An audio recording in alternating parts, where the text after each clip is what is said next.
Hebreus capítulo 11, versículo 4.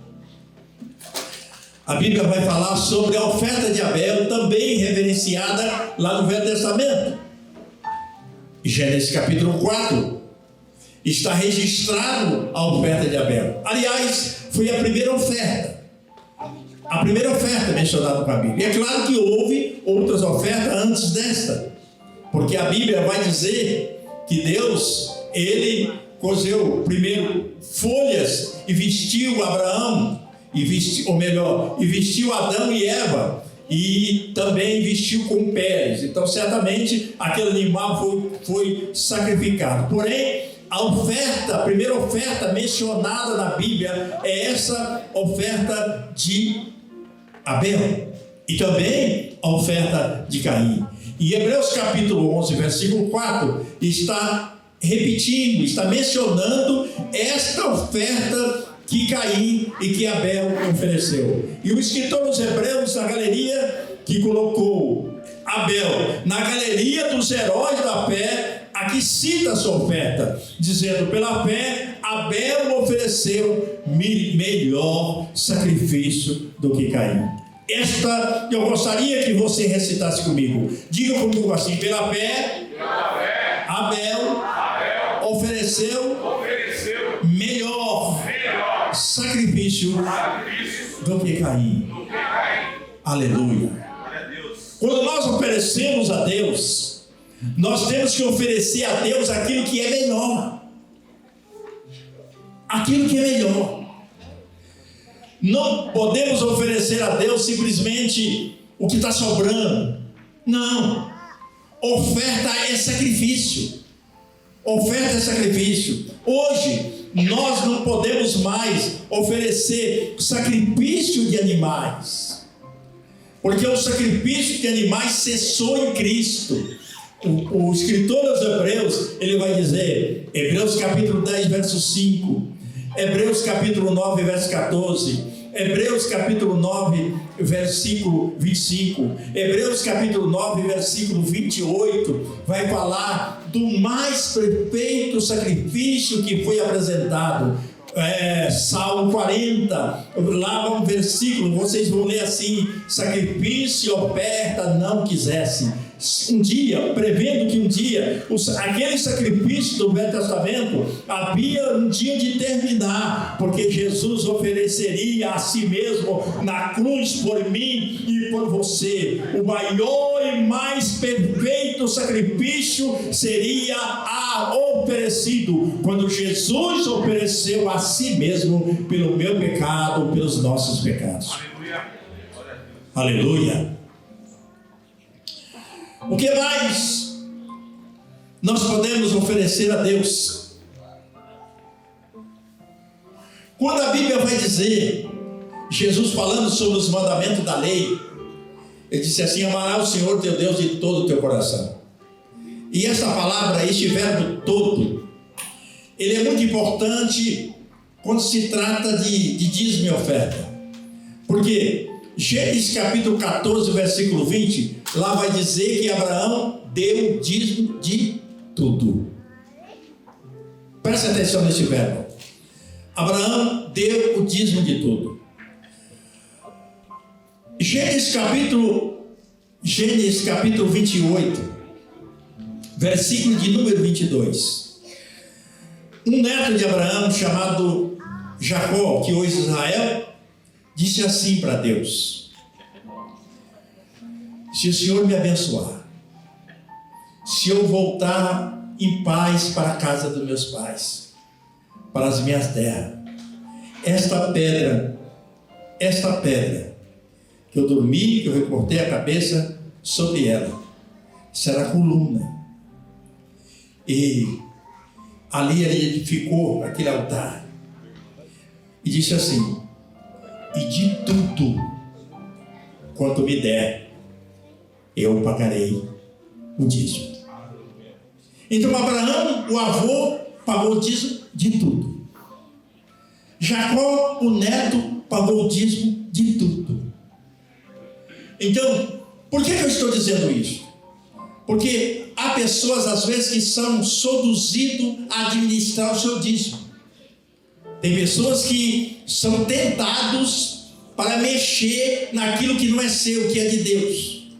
Às vezes, ele duvidando, e isso é uma coisa muito terrível, quando você dá o dízimo na casa de Deus, duvidando de quem vai administrar aquilo, como se eu, ou alguém que recebe o seu dízimo, pudesse ter alguma coisa para dar para você. Você está dando para Deus, você vai receber, a bênção é de Deus. Quem está falando, se eu não derramar uma bênção tal, que é uma forma de explicar a expansão do tamanho, essa palavra tal está também em São João, capítulo 3, e versículo 14, Deus amou o mundo de tal maneira. Então vai ser uma forma para explicar a bênção tão grande, que não tem uma maneira assim, da forma humana de explicar, de tal maneira. E essa tal maneira é exatamente a forma que Deus tem para abençoar os seus filhos e as suas filhas. Então tem pessoas que pensam, bom, eu vou então dividir o meu dízimo. A irmã fulana está precisando de uma roupa, está precisando de um tênis, está precisando de um sapato, então eu vou fazer isso aqui, eu vou pagar metade, vou pagar 50%, vou levar como dízimo. Não, dízimo é 10%. Dízimo é 10%. E aí a outra parte, porque eu vou socorrer a irmã, a igreja tem uma administração, a igreja tem uma cabeça, a igreja tem uma direção. Quando você toma esta atitude de tomar a iniciativa de administrar o seu dízimo, é como se não estivesse dando nada, porque primeiro, você está murmurando da direção da igreja. Então preste bastante atenção. Hoje é um culto de membros, e a palavra de Deus, ela está em primeiro lugar. Coloca isso no seu coração. O dízimo era trazido para alguém que era superior. Veja a leitura devocional que o evangelista Marcos leu. Repita comigo, sem contradição alguma. O maior, sem contradição alguma, o menor será abençoado pelo maior. Na sua casa, por exemplo, quem é que vai te abençoar? Qual é a lógica da bênção de Deus na família? É o pai, a mãe que abençoa os filhos, ou é os filhos que abençoam a mãe? Porque na hierarquia da família, o pai é maior, a mãe é maior. Aquele dízimo era trazido, e Abraão, ele trouxe o dízimo para Melquisedeque, a maior autoridade da época. A autoridade tão grande que foi comparado com a autoridade de Cristo, porque a origem do sacerdote é de uma tribo, de um dos filhos de Jacó, chamado Levi. Esta família foi escrito para exercer o sacerdócio. O sacerdote é um ofício sacerdotal. O sacerdote é a pessoa. Então, essa família foi chamado para servir a igreja. Então, quando o povo contribuía, para que era o dízimo, para que eram as ofertas? Esse dinheiro, esses recursos, é para dirigir a obra de Deus. Você já pensou como trabalhava esses sacerdotes? Era multidão de animais que eram sacrificados para tirar o couro de todos aqueles animais, para limpar, para pegar aquelas bacias, para lavar, para ir lá limpar o propiciatório, que é onde era colocado o sacrifício. Era serviço pesado. E pastor Orlando, nós não estamos fazendo nem 5% do que aquele sacerdote fazia. Então Deus abençoava os sacerdotes. Aquele dinheiro, aquelas ofertas que eram trazidas, para abençoar a obra de Deus, era para também alimentar o obreiro, o sacerdote. E Deus dava para os sacerdotes do que era melhor. E é isso que muita gente não entende. Eu não estou fazendo isso para reivindicar nada. Eu estou dizendo isso para te explicar como que a palavra de Deus, é a minha obrigação explicar para você assim. o sacrifício que era oferecido, os melhores pedaços, normalmente o peito do animal, os melhores pedaços, era do sacerdote. Havia parte do sacrifício que só o sacerdote podia comer. Alguma parte ele poderia dar até para o povo. Se a família do sacerdote, se a filha do sacerdote, ela desviasse e ela não ou casasse com alguém que não fosse da família do sacerdote, ela não podia comer do sacrifício. É muito importante. Então tudo aquilo que nós entregamos para Deus é santo. Assim como o nosso corpo é santo, é o templo do Espírito Santo. Aquilo que você pega com as suas mãos, aquilo que Deus te entregou, você entrega para a obra de Deus, também é santo. Só assim Deus pode abençoar a igreja. Só assim a igreja possa ter consciência, aleluia, diante de tantos paratórios, de tanta murmuração que são ditas por aí, aleluia. Nós temos que muitas vezes fechar os ouvidos para não escutar tanta conversa fiada, mas continuar com fé e trazendo nosso dízimo, nossa oferta e abençoando a obra do Senhor.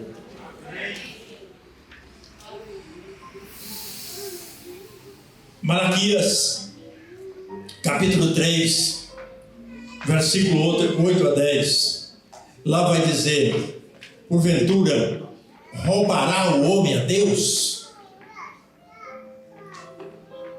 E aí é Deus que diz, é Deus que responde: todavia vós me roubais. E ainda me pergunta: em que me rouba? Em que está me roubando? Mas vós está roubando a mim e toda a nação.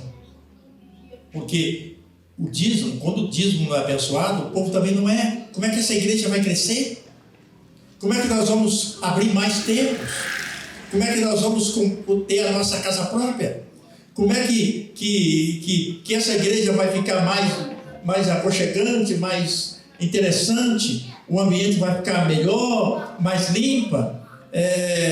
Como é que o pastor, como é que os obreiros, como é que as lideranças, elas vão crescer, os seus departamentos, se os crentes não conscientizar disso? Irmãos, Deus está me usando esta noite para falar sobre esse assunto, porque é necessário. E também, irmão, nós temos um espaço muito grande. Eu estou voltei a receber agora a lista dos dizimistas nas minhas mãos, e por incrível que pareça, algumas pessoas, inclusive de muita responsabilidade na igreja, não está o seu nome lá na lista dos dizimistas. Então, eu estou falando isto para te lembrar que dízimo, aleluia, na casa de Deus é mandamento do Senhor Jesus.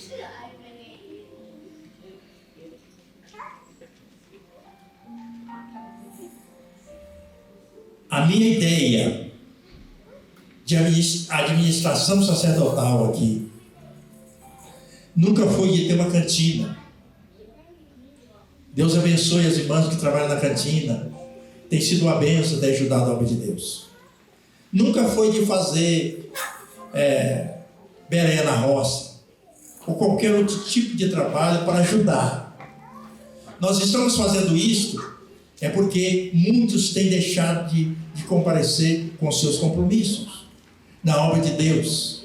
A minha ideia foi sempre que a maior parte da igreja, que todos os crentes sejam dizimistas da casa de Deus, e que a gente vai administrar a igreja muito mais tranquilo se todos se conscientizar e tiver fé e cumprir esse mandamento. E quando a gente não cumpre o mandamento de Deus, nós estamos devendo. Nós estamos devendo. É claro, aqueles que são dizimistas não podem, tem que prestar atenção no que Jesus disse em Mateus 23, 23. Confere aí, Mateus capítulo 23, o versículo também de número 23. Jesus vai deixar claramente que o dízimo não é o mais importante de tudo.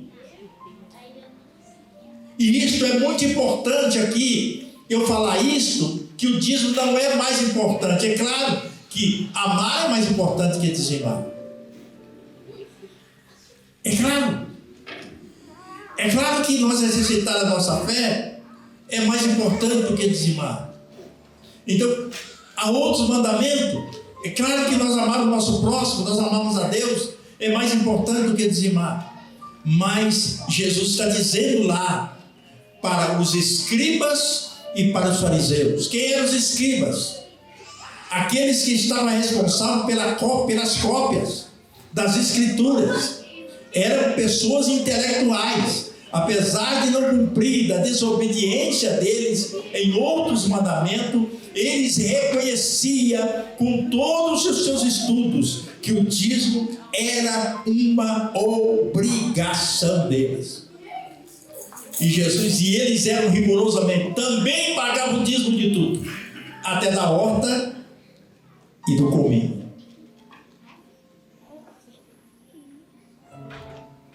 Isso vale para você, empregada doméstica. Isso vale a você que trabalha com Uber, que recebe dinheiro todo dia. Isso vale a você, funileiro, torneiro mecânico. Vale para você, motorista. Vale para você, dona de casa que tem a sua mesada. Vale para todo mundo. Eu ensinei os meus filhos desde pequeno. Lá na prefeitura onde eu trabalhei e aposentei, tinha um salário de família. E eu entregava para eles o envelope, para eles mesmos entregar a pessoa responsável pela finança da igreja. Todos os meus filhos ensinei a ser dizimista. Vale para você que trabalha de manicure, de pedicure. Vale para você que trabalha na medicina, que é auxiliar de enfermagem. Desde aquele que trabalha. Nós temos aqui exemplo de pessoas que são dizimistas aqui, que nem aqui congregam.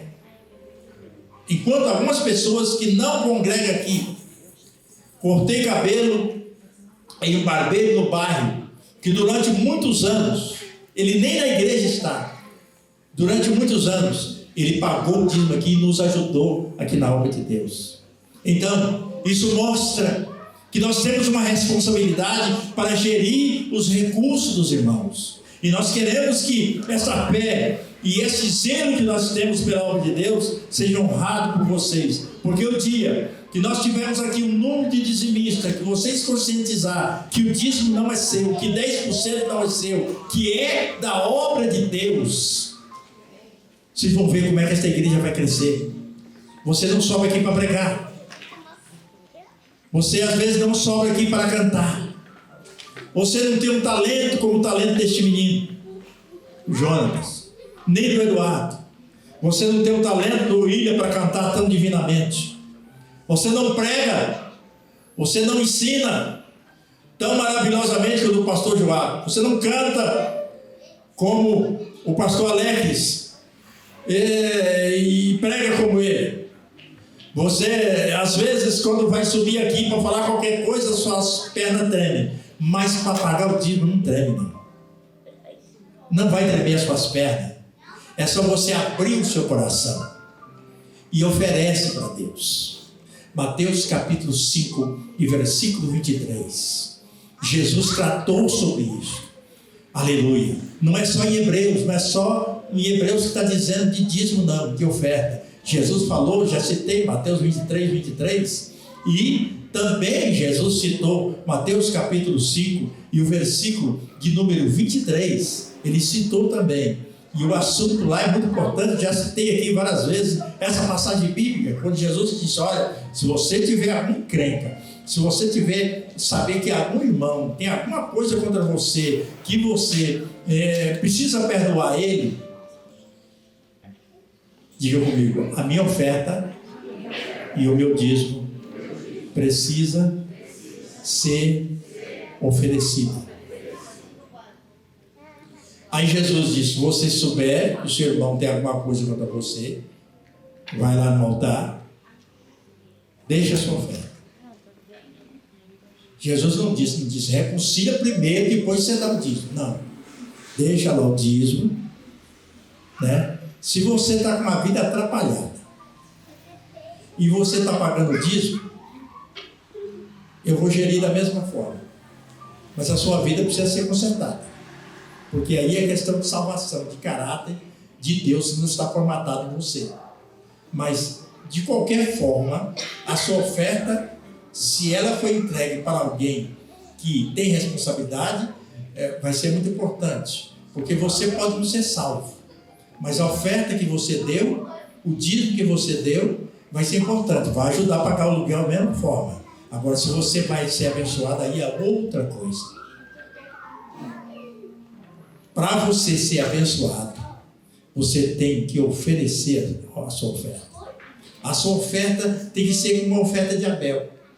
A sua oferta, ela tem que ser aceita por Deus. E se você não perdoar o seu irmão, se você está indiferente com o seu irmão, com a sua irmã, a sua oferta vai ficar aí. De alguma forma, ela vai ter algum significado. Mas o mais importante é a sua vida, a sua espiritualidade, a sua salvação. A bênção de Deus sobre a sua vida, aí você não vai receber.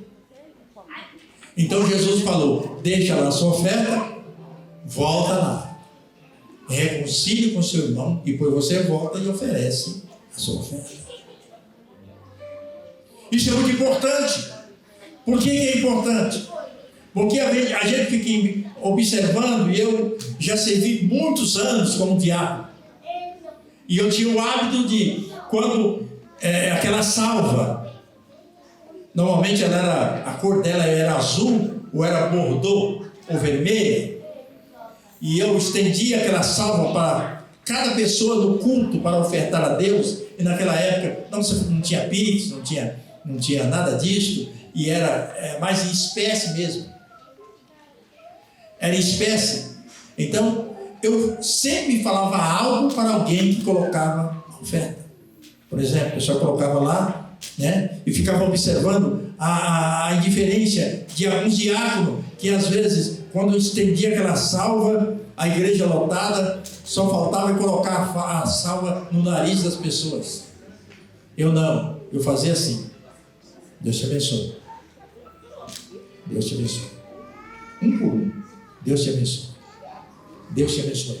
Quando nós falamos, Deus, aleluia, nos deu poder. Há um poder na língua para abençoar as pessoas ou para amaldiçoar alguém. Tiago está dizendo que com a nossa boca, com a nossa língua, nós bendizemos a Deus. E com a nossa língua também nós amaldiçoamos o homem feito à imagem e semelhança de Deus. Então, quando você tem que ter confiança, eu creio que tem que ter confiança, você é abençoada, você é abençoado. Glória a Deus. Quando você abrir a sua boca, a Bíblia diz: abençoai aqueles que vos maldizem, abençoai e não amaldiçoeis. Então Deus te deu, você é abençoada, você é abençoado, Deus te deu autoridade para abençoar alguém.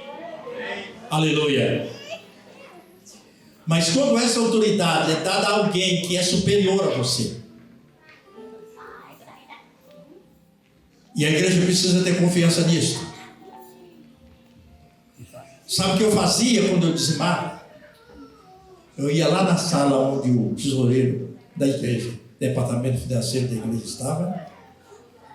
Eu ainda era membro, aprendendo ainda a ser crente. Eu chegava lá, entregava meu dízimo, dobrava o joelho e pedia para a pessoa que recebeu o meu dízimo orar por mim. Você tem na Bíblia um texto que diz assim: a bênção para aquele que deu o dízimo.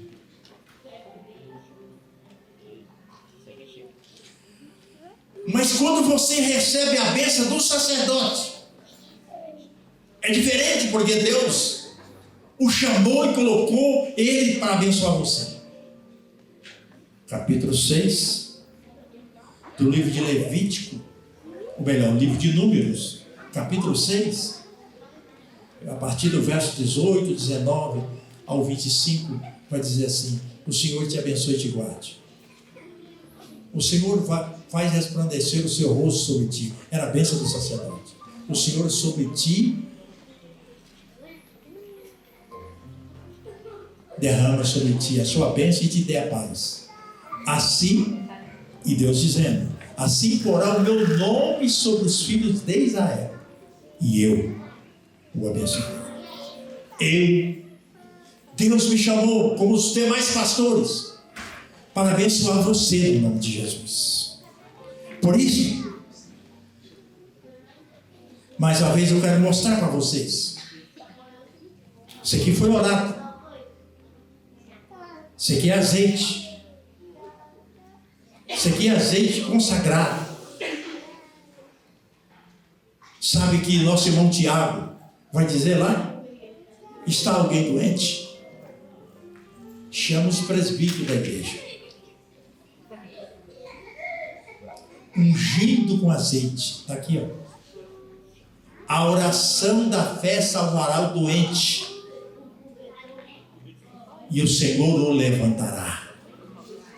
E se houver cometido pecado, seriam perdoados. Tem pessoas que fazem uma tremenda confusão por causa de algo que aconteceu com você durante a semana. Você perde até culto porque você fica perturbado com algo errado que aconteceu na sua vida. E quando você se aproxima daqui e põe em posição da mão, nós colocamos as nossas mãos sobre a sua cabeça, aleluia, todo mal sai da sua vida, da sua família, e você está de posse da bênção de Deus, porque Deus nos otorgou a fazer isso. Aleluia.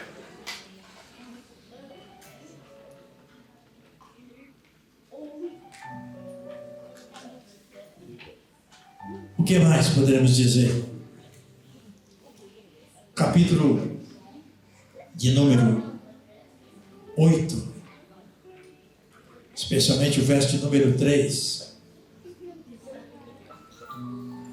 a Bíblia vai dizer da importância da oferta que foi colocado junto com a oração de todos os santos. Aleluia. Cuidado. Não fica contaminado com pessoas usadas por Satanás, que quer roubar a sua fé, que quer tirar o seu sacrifício. São aquelas aves de rapina que está escrito lá no capítulo 15 de Gênesis. Lembra disso, pastor Tiago? Deus está fazendo uma aliança com Abraão. Deus está fazendo uma aliança com Abraão. E Abraão pegou o sacrifício e oferta de sacrifício para oferecer a Deus. Dividiu na metade. Aquela metade queria dizer assim, Deus estaria dizendo assim para o ofertante: eu sou fiel. A minha parte, eu sou fiel. Todas as minhas promessas embutidas na palavra, essa parte é minha, eu vou cumprir. Com a outra metade, Deus estava dizendo para o ofertante: essa aliança é sua, você não pode quebrar essa aliança. Então, aquela oferta era de responsabilidade do ofertante Abraão. Ele não poderia deixar ser destruída aquela oferta. E daqui a pouco veio um sono terrível sobre Abraão. E os urubus vieram, as aves de rapina vieram para comer aquela oferta. Sabe o que representa aquelas aves de rapina? É alguém que está jogando coisa no seu ouvido hoje, para você não contribuir, para você não ofertar. Um dia, numa igreja no interior, onde tem os crentes mais fiéis para dizimar e para ofertar, alguns sequer têm dinheiro. Então o irmão lá tinha um porco, e ele fez uma promessa para Deus, que ele daria a metade daquele porco, ia trazer para a igreja. O pastor da igreja ia fazer o que quisesse, mas a metade daquela carne ele ia oferecer para Deus. E assim chegou o momento, o porco estava gordo, ele ia matar o porco, vou levar metade. E daqui a pouco Satanás começou a falar no coração dele, na mente dele: para que Deus quer porco? Para que Deus quer porco? Para que Deus quer porco?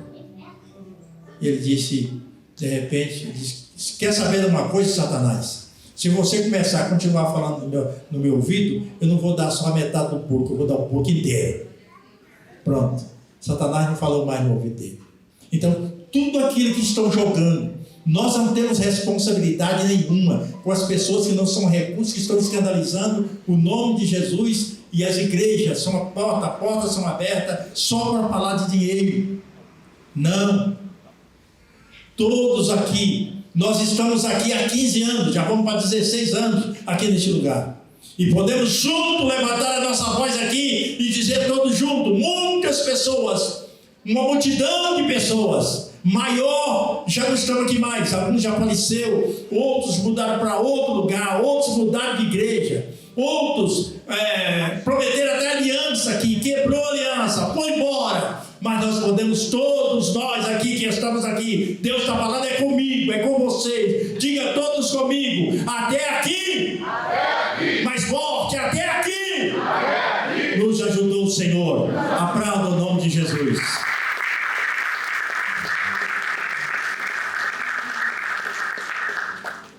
Para aqueles que ignoram o dízimo, deixa eu te falar mais um texto. 1 Samuel capítulo 8, versículo 15 a 17. Confere aí. Os reis cobravam dízimo da nação, como tributo. E quando Israel pede um rei, Samuel, o profeta, chega para eles e diz assim, vocês querem um rei? Eu vou explicar para vocês como é que vai acontecer. Os seus filhos, o rei vai te requisitar para ser padeiro, as mulheres para trabalhar na padaria, para ser pedreira. Não é pedreiro não, para ser pedreira dos seus filhos. Ele vai dizimar o gado de vocês, as ovelhas de vocês. Sabe o que o povo daquela época disseram? Não, a gente concorda, nós queremos um rei. Deu no que deu. Saúl. Mas dízimos e oferta hoje nós trazemos para o Rei Jesus. Foi Ele que nos ensinou. Foi Ele que deu para nós a sua maior oferta, entregando a si mesmo na cruz para morrer pelos nossos pecados. Assim como Abraão teve a coragem de oferecer o seu próprio filho, Deus também. A pessoa de Isaac já era uma figura daquele que havia de vir, o Senhor Jesus.